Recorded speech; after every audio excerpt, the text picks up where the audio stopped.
man burned it with a musket. The stone showed signs of melting. My companions came to take a look. They were sure of it. It's a big piece of gold. They dug down another half-meter. It's not a nugget. It's an unfathomable mountain of gold. What a stroke of luck. But the question now is how they're going to get it out of here. Tow it with a cart. The rope broke twice. It was getting dark. They could only rest for a while. But when they thought of the golden mountain next to them, they couldn't help but cheer. After calming down, their companions said that one of them must go to the digger. The other one stayed behind to guard the gold. But with such a huge mountain of gold, the man didn't trust his partner anymore. I think I'll stay with the gold.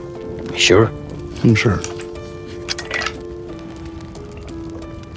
The companion had to let him stay. The next day, his companion took most of the water, saying he needed to cool the car's engine. Then he threw the man a satellite phone. After seeing his companion leave, the man covered the gold with sand. Then he made a shelter. The next day, he went out to collect firewood. He saw the wreckage of an airplane. This is a very good camp, but the only problem is that he can't see the gold from here. Greed makes you afraid to lose, so he stripped the plane of its parts. He set up a tent around a dead tree. The gold could be seen through the glass windows. The man slept peacefully. As the hours passed, the sun shone through the cracks. When he wakes up, his forehead was covered in blisters. Against the pain and the hunger, he sat down next to the gold. Finally, he couldn't stand it any longer. He struck a piece of gold with a stone. It was nothing compared to the mountains of gold below, but it was enough to last him a lifetime. The man was contemplating whether or not to leave it at that, but just as he was about to leave, his companion called. I'm there as soon as I can.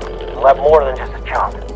We'll have it all. He was persuaded by his companion. The man chose to stay, even though his sunburn was getting worse, and he was running out of food and water. After a long time, the man woke up again from his coma. The hounds have been waiting for a long time, and they've surrounded him. The man urges his companions desperately on the phone, but there was no response from the other end of the line. The hounds are getting closer and closer. They swarmed all over him. If the man was more afraid of death, or more afraid of losing his gold, and he never even thought about it, at this very moment, someone with binoculars was watching from afar.